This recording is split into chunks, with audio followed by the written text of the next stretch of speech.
दिने राजा जनक महर्षि अष्टवक्र को एक बहुत अजब प्रश्न पचारिले। से कहिले, हे गुरुदेव, मोर मनरे एक संदेह अच्छी जार उत्तर मु केबे पाई नाही। मु जगत को निरीक्षण करे, अनेक लोक ठकती, मिछ कहती, अन्य मानकर अधिकार हरण करती एवं लोकं को ठकती, तथापि सेमाने खुशी देखा जाती।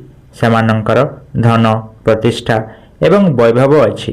अन्य पक्षरे अनेक लोक पूजा पाठ करती, देवतांक नाम जप करती एवं धर्म पालन करती, तथापि सेमानंकर जीवन दुखरे परिपूर्ण। यह काहेकि गुरुदेव? ईश्वर कौन अन्याय? यही सबु प्रश्न शुणी सभारे थिबा लोक माने मध्य जिज्ञासु होइगले। कारण यही प्रश्न केवल जनकंकर नथिला, यह प्रत्येकଙ୍କ ପାଇଁ एक प्रश्न। जो माने केबे भाबिछंती खराब लोक माने काहेकि खुशी एवं भल लोक माने काहेकि दुख पाती। महर्षि अष्टवक्र हसिले। से कहिले, महाराज, आपणक प्रश्न बहुत गभीर। बुझिबा पाई आपणकु प्रथमे सुख एवं दुखर प्रकृत अर्थ बुझिबाकु पड़िबो। जनक पचारिले, कौन सुख दुनिया देखे नाही? अष्टवक्र कहिले, ना, दुनिया केवल बाह्य रूप देखे, किंतु सत्य भितरे अछि।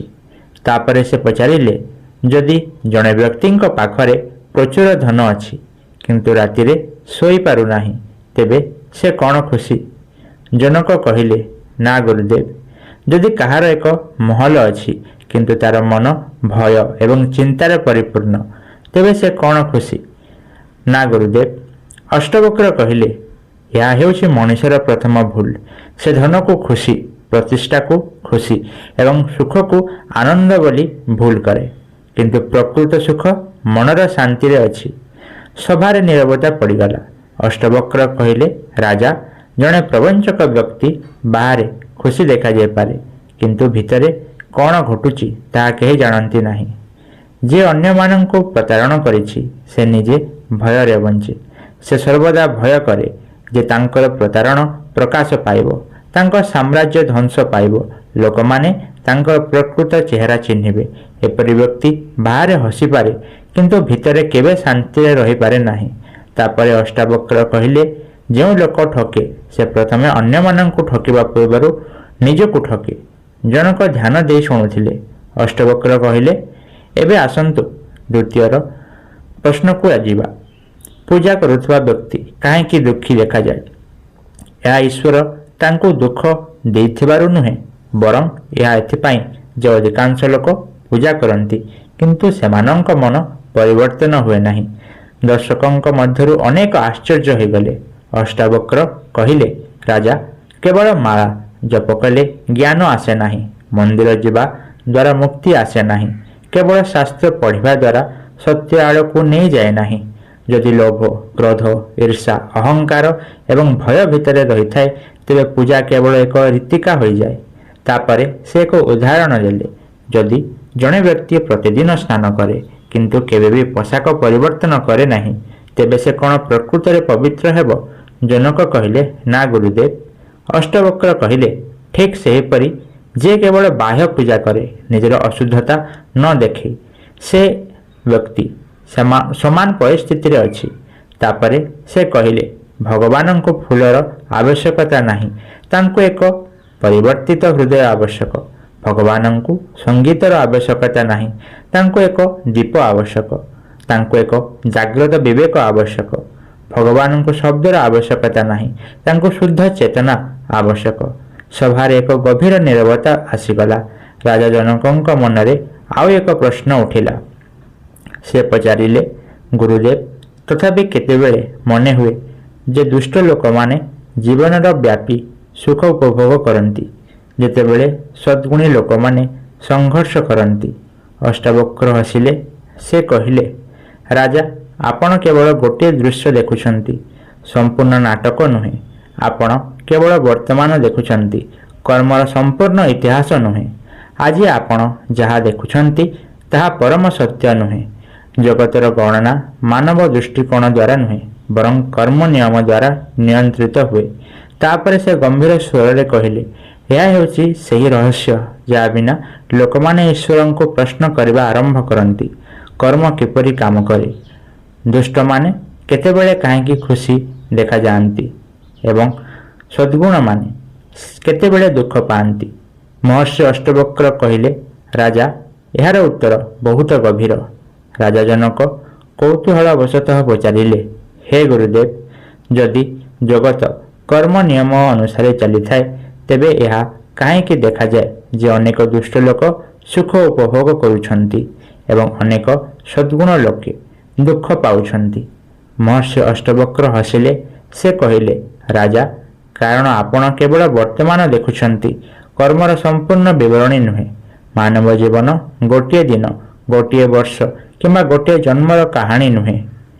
ଏହା ଅଗଣିତ କର୍ମର ଏକ ଲମ୍ବା ଯାତ୍ରା। ତାପରେ ଅଷ୍ଟବକ୍ର ଜଣେ ଚାଷୀଙ୍କୁ ଉଦାହରଣ ଦେଲେ। ସେ କହିଲେ, କଳ୍ପନା କରନ୍ତୁ, ଜଣେ କୃଷକ ବର୍ଷ ବର୍ଷ ପୂର୍ବରୁ ଏକ ଆମ୍ବ ଗଛ ଲଗାଇଥିଲା। ଆଜି ସେ ମିଠା ଆମ୍ବ ଖାଉଛି। ତାଙ୍କୁ ଦେଖୁଥିବା କେହି ଜଣେ କହିପାରେ, ଏହା ଅଛି, ଏପର୍ଯ୍ୟନ୍ତ ଫଳ ଦେଉଛି। କିନ୍ତୁ ସେ ଜାଣିପାରନ୍ତି ନାହିଁ ଯେ ବୀଜଟି ବହୁ ପୂର୍ବରୁ ବୁଣା ଯାଇଥିଲା। ପରି ଆଜି ଆମେ ଯେଉଁ ସୁଖ କିମ୍ବା ଦୁଃଖ ଦେଖୁଛୁ ତାହା ସର୍ବଦା ବର୍ତ୍ତମାନର କର୍ମ ହେତୁ ନୁହେଁ, ପ୍ରାୟତଃ ସେଗୁଡ଼ିକ ଅତୀତର କର୍ମର ଫଳାଫଳ। ସଭାରେ ଥିବା ଲୋକମାନେ ଧ୍ୟାନ ଦେଇ ଶୁଣୁଥିଲେ। ଅଷ୍ଟବକ୍ର କହିଲେ, ଆଜିର ସୁଖ ଗତକାଲିର କର୍ମର ପରିଣାମ ହୋଇପାରେ ଏବଂ ଆଜିର ଦୁଃଖ ମଧ୍ୟ କିଛି ଅତୀତର କର୍ମର ପରିଣାମ ହୋଇପାରେ। ଜନକ ପଚାରିଲେ, ତେବେ ଏହାର ଅର୍ଥ କ'ଣ? ଯେ ପ୍ରତାରଣ କରୁଥିବା ବ୍ୟକ୍ତି କୌଣସି ଦଣ୍ଡର ସମ୍ମୁଖୀନ ହେବ ନାହିଁ? ଅଷ୍ଟାବକ୍ର ହସିଲେ। ସେ କହିଲେ, ରାଜା, କର୍ମର ନିୟମ କେବେ ବି ଭୁଲ ଛାଡ଼ି ନଥାଏ। ଜଣେ ମାନବ ଅଦାଲତରୁ ରକ୍ଷା ପାଇପାରିବ, ଜଣେ ରାଜାଙ୍କ ଦଣ୍ଡରୁ ରକ୍ଷା ପାଇପାରିବ, କିନ୍ତୁ କର୍ମର ନିୟମରୁ କେହି ରକ୍ଷା ପାଇପାରିବେ ନାହିଁ। ତାପରେ ସେ କହିଲେ, ସମସ୍ୟା ହେଉଛି ଯେ ମଣିଷ ତୁରନ୍ତ ଫଳାଫଳ ଦେଖିବାକୁ ଚାହେଁ। ଯଦି କେହି କିଛି ଖରାପ କରେ ତେବେ ସେ ତୁରନ୍ତ ଦଣ୍ଡ ପାଇବାକୁ ଚାହେଁ, କିନ୍ତୁ ପ୍ରକୃତ ସେହି କାମ କରେ ନାହିଁ। ଗଛ ବିହନ ବୁଣିବା ମାତ୍ରେ ବଢ଼ିଥାଏ ନାହିଁ, ଏଥିପାଇଁ ସମୟ ଲାଗେ। ସେହିପରି କର୍ମର ନିୟମ ଫଳ ମଧ୍ୟ ଠିକ୍ ସମୟରେ ଆସିଥାଏ। ତାପରେ ଅଷ୍ଟବକ୍ର ଏକ ଗଭୀର ପର୍ଯ୍ୟବେକ୍ଷଣ କଲେ। ଜଣେ ଦୁଷ୍ଟ ବ୍ୟକ୍ତିଙ୍କର ବର୍ତ୍ତମାନର ସୁଖ ତାର ପୂର୍ବ ଗୁଣର ପରିଣାମ ହୋଇପାରେ ଏବଂ ତାର ବର୍ତ୍ତମାନର ଛଳନା ତାର ଭବିଷ୍ୟତର ଦୁଃଖର ବୀଜ ପାଲଟି ଯାଉଛି। ସଭାରେ ଏକ ଗଭୀର ନୀରବତା ଛିଣ୍ଡିଗଲା। ଅଷ୍ଟବକ୍ର ଆହୁରି କହିଲେ, ରାଜା, ସବୁଠାରୁ ବଡ଼ ଭ୍ରମ ହେଉଛି ଯେ ଲୋକମାନେ ବାହ୍ୟ ସଫଳତାକୁ ଖୁସି ବୋଲି ଭୁଲନ୍ତି। କାହା ପାଖରେ ଧନ ଅଛି, କାହାର ମହଲ ଅଛି, କାହାର ଶକ୍ତି ଅଛି ଏବଂ ଲୋକମାନେ ତୁରନ୍ତ ଭାବି ନିଅନ୍ତି ଯେ ସେମାନେ ଖୁସି, କିନ୍ତୁ ସତ୍ୟ ଅନ୍ୟ କିଛି ହୋଇପାରେ। ତାପରେ ସେ ପଚାରିଲେ, ଯଦି ଜଣେ ବ୍ୟକ୍ତିଙ୍କ ପାଖରେ ଲକ୍ଷ ଲକ୍ଷ ସ୍ୱର୍ଣ୍ଣ ମୁଦ୍ରା ଅଛି କିନ୍ତୁ ତାର ମନ ଭୟ, ଈର୍ଷା ଏବଂ ଅସୁରକ୍ଷାରେ ପରିପୂର୍ଣ୍ଣ, ତେବେ ସେ କ'ଣ ଖୁସି? ଜନକ କହିଲେ, ନା ଗୁରୁଦେବ। ପୁଣି ଅଷ୍ଟବକ୍ର କହିଲେ, ଏହା ବୁଝିବା ଯୋଗ୍ୟ ନୁହେଁ। ସୁଖ ଏକ ଆଭ୍ୟନ୍ତରୀଣ ଅବସ୍ଥା ଏବଂ ଜଣେ ପ୍ରବଞ୍ଚକ କେବେ ଭିତରେ ଶାନ୍ତିରେ ରହିପାରିବ ନାହିଁ। ତାପରେ ସେ କହିଲେ, ଯାହାକୁ ନିଜର ମିଥ୍ୟା ପ୍ରତିଛବିକୁ ରକ୍ଷା କରିବାକୁ ପଡ଼ିଥାଏ ସେ ମୁକ୍ତ ନୁହେଁ। ଯିଏ ଧରା ପଡ଼ିବାକୁ ନିରନ୍ତର ଭୟ କରେ ସେ ମୁକ୍ତ ନୁହେଁ। ଯିଏ ନିଜ ସ୍ୱାର୍ଥ ପାଇଁ ଅନ୍ୟମାନଙ୍କୁ ଠକିବାକୁ ପଡ଼େ ସେ ମଧ୍ୟ ମୁକ୍ତ ନୁହେଁ। ଯେଉଁଠାରେ ଭୟ ଅଛି ସେଠାରେ ସୁଖ ରହିପାରିବ ନାହିଁ। ଯେଉଁଠାରେ ପ୍ରତାରଣ ଅଛି ସେଠାରେ ଶାନ୍ତି ରହିପାରିବ ନାହିଁ। ଜନକ ମୁଣ୍ଡ ହଲାଇଲେ। ଏବେ ତାଙ୍କ ମନରେ ଆଉ ଏକ ପ୍ରଶ୍ନ ଉଠିଲା। ସେ ପଚାରିଲେ, ଗୁରୁଦେବ, କିନ୍ତୁ ପୂଜା କରୁଥିବା ବ୍ୟକ୍ତି କାହିଁକି ଦୁଃଖ ପାଏ? ଅଷ୍ଟବକ୍ର କହିଲେ, କାରଣ ଲୋକମାନେ ପୂଜାକୁ ଏକ କାରବାରରେ ପରିଣତ କରନ୍ତି। ସଭାରେ ଥିବା ଲୋକମାନେ ଆଶ୍ଚର୍ଯ୍ୟ ହୋଇଗଲେ। ଅଷ୍ଟାବକ୍ର କହିଲେ, ସେମାନେ ଭାବନ୍ତି ଯଦି ମୁଁ ପୂଜା କରେ ତେବେ ଈଶ୍ୱର ମୋତେ ସୁଖ ଦେବେ। ଯଦି ମୁଁ ଉପବାସ କରେ ତେବେ ମୋର ଇଚ୍ଛା ପୂରଣ ହେବ। ଯଦି ମୁଁ ମନ୍ଦିରକୁ ଯାଏ ତେବେ ମୋର ଦୁଃଖ ଶେଷ ହୋଇଯିବ। କିନ୍ତୁ ଏହା ଭକ୍ତି ନୁହେଁ, ଏହା ଏକ କାରବାର। ତାପରେ ସେ କହିଲେ, ସତ୍ୟ ଉଦ୍ଦେଶ୍ୟ ଦୁଃଖ ଦୂର କରିବା ନୁହେଁ, ବରଂ ଅଜ୍ଞତା ଦୂର କରିବା। ପ୍ରକୃତ ଭକ୍ତିର ଉଦ୍ଦେଶ୍ୟ ଦୁନିଆକୁ ପରିବର୍ତ୍ତନ କରିବା ନୁହେଁ, ବରଂ ନିଜକୁ ପରିବର୍ତ୍ତନ କରିବା। ଜଣେ ସତ୍ୟ ସାଧକ କିଛି ମାଗିବା ପାଇଁ ଈଶ୍ୱରଙ୍କ ପାଖକୁ ଯାଆନ୍ତି ନାହିଁ, ସେ ନିଜକୁ ଜାଣିବାକୁ ଯାଆନ୍ତି। ସଭାରେ ଥିବା ଲୋକମାନେ ମନ୍ତ୍ରମୁଗ୍ଧ ହୋଇ ଶୁଣିଲେ।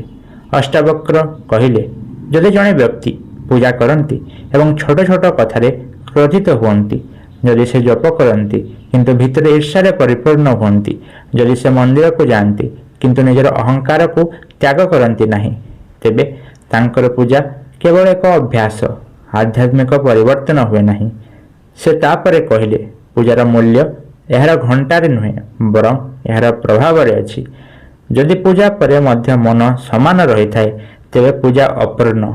ରାଜା ଜନକ ଏବେ ଧୀରେ ଧୀରେ ଏହି ରହସ୍ୟକୁ ବୁଝିଲେ ଏବଂ ଏହାକୁ ବୁଝିବା ଆରମ୍ଭ କଲେ। କିନ୍ତୁ ଅଷ୍ଟାବକ୍ର କହିଥିଲେ, ଆହୁରି ଗୋଟିଏ ଗଭୀର ସତ୍ୟ ବାକି ଅଛି। ପ୍ରକୃତ ସୁଖ କ'ଣ? ଜଣେ ଜ୍ଞାନୀ ବ୍ୟକ୍ତି ଦୁଃଖରେ ମଧ୍ୟ କାହିଁକି ଶାନ୍ତ ରହେ ଏବଂ ଜଣେ ଅଜ୍ଞ ବ୍ୟକ୍ତି ଖୁସି ମଧ୍ୟରେ ମଧ୍ୟ କାହିଁକି ଦୁଃଖୀ ରହେ? ଏହା ଏହି ପ୍ରଶ୍ନର ଶେଷ ଉତ୍ତର। ରାଜା ଜନକ ଆଗ୍ରହ ସହିତ ପଚାରିଲେ, ହେ ଗୁରୁଦେବ, ପ୍ରକୃତ ସୁଖ କ'ଣ?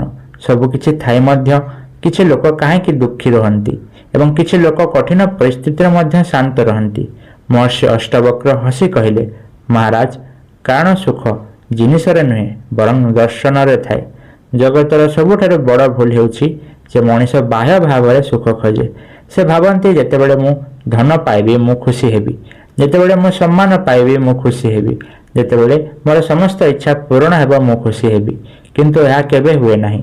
ଗୋଟିଏ ଇଚ୍ଛା ପୂରଣ ହୁଏ, ଆଉ ଗୋଟିଏ ଜନ୍ମ ହୁଏ, ଆଉ ଗୋଟିଏ ପୂରଣ ହୁଏ, ତୃତୀୟଟି ଉତ୍ପନ୍ନ ହୁଏ ଏବଂ ମଣିଷ ତାଙ୍କର ସମଗ୍ର ଜୀବନ ଇଚ୍ଛା ପଛରେ ବିତାଇ ଦିଏ। ସଭାରେ ଏକ ଗଭୀର ନୀରବତା ପଡ଼ିଗଲା। ଅଷ୍ଟାବକ୍ର ଆହୁରି କହିଲେ, ଯେଉଁ ସୁଖର କାରଣ ବାହ୍ୟ ତାହାର ଏକ ନିର୍ଦ୍ଦିଷ୍ଟ ପରିଣାମ ଅଛି ଏବଂ ଯାହାର ଏକ ନିର୍ଦ୍ଦିଷ୍ଟ ପରିଣାମ ଅଛି ତାହା ପ୍ରକୃତ ସୁଖ ହୋଇପାରେ ନାହିଁ। ଜନକ ପଚାରିଲେ, ତେବେ ପ୍ରକୃତ ସୁଖ କେଉଁଠି? ଅଷ୍ଟାବକ୍ର କହିଲେ, ଯେତେବେଳେ ମନ ଇଚ୍ଛାର ଶବ୍ଦରୁ ମୁକ୍ତ ହୁଏ, ଯେତେବେଳେ ମନ ତୁଳନା କରିବା ବନ୍ଦ କରିଦିଏ, ଯେତେବେଳେ ମନ ଅନ୍ୟମାନଙ୍କ ସହିତ ନିଜକୁ ମାପ କରିବା ବନ୍ଦ କରିଦିଏ, ସେତେବେଳେ ଦେଖାଯାଉଥିବା ଶାନ୍ତି ହେଉଛି ପ୍ରକୃତ ସୁଖ। ତାପରେ ସେ କହିଲେ, ରାଜା, ପ୍ରବଞ୍ଚକ ଜଣେ ବ୍ୟକ୍ତି ବାହାରେ ଯେତେ ସଫଳ ଦେଖାଯାଉ ସେମାନଙ୍କର ମନ କେବେ ଶାନ୍ତିରେ ନଥାଏ, କାରଣ ସେମାନଙ୍କର ଖୁସି ଜିନିଷ ଉପରେ ଆଧାରିତ ଏବଂ ଜିନିଷ ଗୁଡ଼ିକ ପରିବର୍ତ୍ତନ ହେଉଥାଏ। ଯାହାର ଖୁସି ଜିନିଷ ପରିବର୍ତ୍ତନ ଉପରେ ନିର୍ଭର କରେ ତାହାର ଖୁସି ମଧ୍ୟ ପରିବର୍ତ୍ତନ ହେବ। ତାପରେ ଅଷ୍ଟାବକ୍ର ଏକ ଉଦାହରଣ ଦେଲେ। ଜଣେ ବ୍ୟକ୍ତି ସମୁଦ୍ର କୂଳରେ ଏକ ବାଲି ଦୁର୍ଗ ନିର୍ମାଣ କରନ୍ତି। ସେ ଏହାକୁ ଦେଖି ଖୁସି ହୁଅନ୍ତି, କିନ୍ତୁ ତରଙ୍ଗ ଆସିବା ମାତ୍ରେ ତାଙ୍କର ଖୁସି ଦୁଃଖରେ ପରିଣତ ହୁଏ। କାହିଁକି? କାରଣ ତାଙ୍କର ଖୁସି କିଛି କ୍ଷଣସ୍ଥାୟୀ ଉପରେ ଆଧାରିତ ଥିଲା। ଏହା ହେଉଛି ସଂସାରର ଖେଳ। ସଭାରେ ଥିବା ଲୋକମାନେ ମନ୍ତ୍ରମୁଗ୍ଧ ହୋଇ ଶୁଣିଲେ। ଅଷ୍ଟାବକ୍ର କହିଲେ, ଏବେ ଦେଖ, ଯେ ଭକ୍ତ ସତ୍ୟ ହୃଦୟରେ ପୂଜା କରେ, ଯଦି ତାଙ୍କର ଭକ୍ତି କେବଳ ଇଚ୍ଛା ପୂରଣ ପାଇଁ ହୋଇଥାଏ ତେବେ ସେ ମଧ୍ୟ ଦୁଃଖୀ ହେବେ। କିନ୍ତୁ ଯଦି ତାଙ୍କର ଭକ୍ତି ଆତ୍ମସାକ୍ଷାତ ଆଡ଼କୁ ନେଇଯାଏ ତେବେ ଧୀରେ ଧୀରେ ତାଙ୍କର ମନ ମୁକ୍ତ ହୋଇଯିବ ଏବଂ ମନ ମୁକ୍ତ ହେବା ସହିତ ଶାନ୍ତି ବୃଦ୍ଧି ପାଇବ। ତାପରେ ସେ କହିଲେ, ସତ୍ୟ ପୂଜା ହେଉଛି ଯାହା ତୁମକୁ ଭିତରେ ପରିବର୍ତ୍ତନ କରେ। ସତ୍ୟ ଭକ୍ତି ହେଉଛି ଯାହା ଅହଙ୍କାରକୁ ହ୍ରାସ କରେ। ସତ୍ୟ ଧର୍ମ ହେଉଛି ଯାହା ତୁମକୁ ମୁକ୍ତି ଦିଏ। ରାଜା ଜନକ ପଚାରିଲେ, ଗୁରୁଦେବ, ଦୁଃଖ ମଧ୍ୟ କେବେ ହେବ କି? ହିତକାରୀ ଅଷ୍ଟବକ୍ର ହସିଲେ। ସେ କହିଲେ, ହଁ ମହାରାଜ, କେତେକ ସମୟରେ ଦୁଃଖ ଏପରି ଶିଖାଏ ଯାହା ସୁଖ କେବେ ବି କରିପାରିବ ନାହିଁ। ସୁଖରେ ମଣିଷ ଶୋଇପଡ଼େ, ଦୁଃଖରେ ସେ ଜାଗ୍ରତ ହେବାକୁ ଆରମ୍ଭ କରେ। ସୁଖରେ ଅହଙ୍କାର ବୃଦ୍ଧି ପାଏ, ଦୁଃଖରେ ମଣିଷ ନିଜକୁ ଦେଖିବାକୁ ଆରମ୍ଭ କରେ। ସେଥିପାଇଁ କେତେକ ସମୟରେ ଈଶ୍ୱରଙ୍କ ଠାରୁ ସର୍ବୋତ୍ତମ ଆଶୀର୍ବାଦ ହେଉଛି ଯାହାକୁ ମଣିଷ ଦୁଃଖ ବୋଲି ଭୁଲ କରେ। ସଭାରେ ଥିବା ଲୋକମାନେ ଆଶ୍ଚର୍ଯ୍ୟ ହୋଇଗଲେ। ଅଷ୍ଟାବକ୍ର ଆହୁରି କହିଲେ, ମହାରାଜ, ଯଦି ଜଣେ ବ୍ୟକ୍ତି ଛଳନା ଦ୍ୱାରା ଟଙ୍କା ରୋଜଗାର କରେ ତେବେ ଜଗତ ତାକୁ ସଫଳ କହିପାରେ, କିନ୍ତୁ ଯଦି ତାର ମନ ଅସ୍ଥିର ଥାଏ ତେବେ ସେ ପ୍ରକୃତରେ ଗରିବ। ଏବଂ ଯଦି ଜଣେ ସାଧକ କଠିନ ପରିସ୍ଥିତିରେ ମଧ୍ୟ ଶାନ୍ତ ରହେ ତେବେ ସେ ପ୍ରକୃତରେ ଧନୀ। ତାପରେ ସେ ଶେଷ ଗୁପ୍ତ କଥା ପ୍ରକାଶ କଲେ। ସୁଖ ଏବଂ ଏହା ପରିସ୍ଥିତି ବିଷୟରେ ନୁହେଁ ବରଂ ଚେତନା ବିଷୟରେ। ଏକ ଅସ୍ଥିର ମନ ସ୍ୱର୍ଗରେ ମଧ୍ୟ ଦୁଃଖୀ ରହିବ ଏବଂ ଏକ ଶାନ୍ତ ମନ କଠିନ ପରିସ୍ଥିତିରେ ମଧ୍ୟ ସୁଖ ରହିବ। ରାଜା ଜନକଙ୍କ ଆଖି ଓଦା ହୋଇଗଲା। ତାଙ୍କ ପ୍ରଶ୍ନର ଉତ୍ତର ମିଳିଗଲା। ଅଷ୍ଟବକ୍ର କହିଲେ, ମନେ ରଖ ହେ ମହାରାଜ, ଜଣେ ପ୍ରବଞ୍ଚକ ବ୍ୟକ୍ତି ବାହାରେ ଖୁସି ଦେଖାଯାଇପାରେ କିନ୍ତୁ ଭିତରେ ନୁହେଁ, ଏବଂ ଜଣେ ସତ୍ୟ ସାଧକ ବାହାରେ ସଂଘର୍ଷ କରୁଥିବା ଦେଖାଯାଇପାରେ କିନ୍ତୁ ଭିତରେ ଶାନ୍ତିପୂର୍ଣ୍ଣ ହୋଇପାରେ। ଦୁନିଆ ମୁହଁ ଦେଖେ କିନ୍ତୁ ସତ୍ୟ ଚେତନା ଦେଖେ। ତାପରେ ତାଙ୍କ ଭାଷଣକୁ ବିରତି କରି ସେ କହିଲେ, ଧନୀ ହେବା ସୁଖର ପ୍ରମାଣ ନୁହେଁ ଏବଂ ସଂଘର୍ଷ ଦୁଃଖର ପ୍ରମାଣ ନୁହେଁ। ପ୍ରକୃତ ସୁଖ କେବଳ ସେହି ବ୍ୟକ୍ତି ପାଇଥାଏ ଯିଏ ନିଜକୁ ଜାଣିଛି। ରାଜା ଜନକ ଶ୍ରଦ୍ଧାରେ ମଥା ନତ କରିଥିଲେ। ସେ ବୁଝିଲେ ଯେ ସୁଖ ଜିନିଷରେ ମିଳେ ନାହିଁ, ପରିସ୍ଥିତିରେ ସୁଖ ମିଳେ ନାହିଁ, ଅନ୍ୟମାନଙ୍କୁ ପଛରେ ପକାଇଲେ ସୁଖ ମିଳେ ନାହିଁ, ନିଜ ପ୍ରକୃତ ସ୍ୱଭାବକୁ ଚିହ୍ନିବାରେ ସୁଖ ମିଳେ। ଏହା ଅଷ୍ଟବକ୍ର ଗୀତାର ଅମର ବାର୍ତ୍ତା। ଯେ ନିଜକୁ ଜାଣିଛି ସେ ଖୁସି ହୁଏ। ଯେଉଁମାନେ ଦୁନିଆରେ ଫସି ରହିଥାନ୍ତି ସେମାନେ ଖୋଜାଖୋଜି କରି ରହନ୍ତି। ତେବେ ବନ୍ଧୁଗଣ, ଆଜି ମହର୍ଷି ଅଷ୍ଟାବକ୍ର ଆମକୁ ଏକ ଗଭୀର ସତ୍ୟ ପ୍ରକାଶ କରିଛନ୍ତି। ଆମେ ପ୍ରାୟତଃ ଦୁନିଆ ଦ୍ୱାରା ଦ୍ୱନ୍ଦ୍ୱରେ ପଡ଼ିଥାଉ। ଯେତେବେଳେ ଜଣେ ଠକ ବ୍ୟକ୍ତି ଧନ, ସମୃଦ୍ଧି ଏବଂ ସଫଳତା ହାସଲ କରିବାକୁ ଦେଖାଯାଏ, ଆମେ ଅନୁଭବ କରୁ ଯେ ଅନ୍ୟାୟ କରାଯାଉଛି। କିନ୍ତୁ ଅଷ୍ଟବକ୍ର କୁହନ୍ତି, ସତ୍ୟ ବାହାରେ ନୁହେଁ, ଭିତରେ ମିଳେ। ଜଣେ ବ୍ୟକ୍ତି କେତେ ସମ୍ପତ୍ତି ରଖେ ତାହା ଗୁରୁତ୍ୱପୂର୍ଣ୍ଣ ନୁହେଁ। ଗୁରୁତ୍ୱପୂର୍ଣ୍ଣ କଥା ହେଉଛି ସେ କେତେ ଶାନ୍ତି ରଖେ। କାରଣ ସମଗ୍ର ବିଶ୍ୱ ମଧ୍ୟ ଏକ ଅସ୍ଥିର ମନ ପାଇଁ ଯଥେଷ୍ଟ ନୁହେଁ ଏବଂ ଆନନ୍ଦର ଏକ ମୁହୂର୍ତ୍ତ ମଧ୍ୟ ଏକ ଶାନ୍ତିପୂର୍ଣ୍ଣ ମନ ପୂରଣ କରିପାରିବ। ମନେ ରଖନ୍ତୁ, ସତ୍ୟ ପୂଜା କେବଳ ମନ୍ଦିରକୁ ଯିବା ନୁହେଁ। ସତ୍ୟ ପୂଜା ହେଉଛି ନିଜ ଭିତରେ ଥିବା ଅହଙ୍କାର, ଲୋଭ, ଈର୍ଷା ଏବଂ ପ୍ରତାରଣାକୁ ଚିହ୍ନିବା। ଯେଉଁଦିନ ମନ ପବିତ୍ର ହୋଇଯାଏ, ସେହିଦିନ ପ୍ରକୃତ ଖୁସି ଜଣକଙ୍କ ଜୀବନରେ ପ୍ରବେଶ କରିବାକୁ ଆରମ୍ଭ ହୁଏ।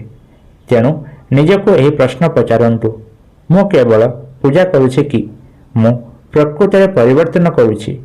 ଯଦି ଏହି ଭିଡ଼ିଓଟି ଆପଣମାନଙ୍କୁ ଚିନ୍ତାଧାରାକୁ ପରିବର୍ତ୍ତନ କରିଛି, ତେବେ ଦୟାକରି ଏହାକୁ ଲାଇକ୍ କରନ୍ତୁ, ଆପଣଙ୍କ ବନ୍ଧୁ ଏବଂ ପରିବାର ସହିତ ସେୟାର କରନ୍ତୁ, ଯାହାଦ୍ୱାରା ଏହି ଜ୍ଞାନ ଅଧିକ ଲୋକଙ୍କ ପାଖରେ ପହଞ୍ଚି ପାରିବ। ଏବଂ ଯଦି ଆପଣ ଏହାର ଗଭୀର ଗୁପ୍ତ ବିଷୟରେ ଅଧିକ ଜାଣିବାକୁ ଚାହାନ୍ତି, ଅଷ୍ଟବକ୍ର ଗୀତା, ବେଦାନ୍ତ, ଜ୍ଞାନ, ମୋକ୍ଷ ଏବଂ ସନାତନ ଧର୍ମ, ତେବେ ଆମ ଏହି ଚ୍ୟାନେଲକୁ ସବସ୍କ୍ରାଇବ୍ କରନ୍ତୁ ଏବଂ ଘଣ୍ଟି ଆଇକନ୍କୁ ଦବାଇବା ଭୁଲନ୍ତୁ ନାହିଁ। ଦୟାକରି ମନ୍ତବ୍ୟରେ ଲେଖନ୍ତୁ, ସତ୍ୟ ଖୁସି ଭିତରେ ଅଛି କିମ୍ବା ମୁଁ ଆତ୍ମ ଆବିଷ୍କାରର ଯାତ୍ରାରେ ଅଛି। ଆପଣଙ୍କର ଗୋଟିଏ ମନ୍ତବ୍ୟ ଏହି ଜ୍ଞାନକୁ ଅଧିକ ଲୋକଙ୍କ ପାଖରେ ପହଞ୍ଚାଇବାରେ ସାହାଯ୍ୟ କରିବ। ହର ହର ମହାଦେବ।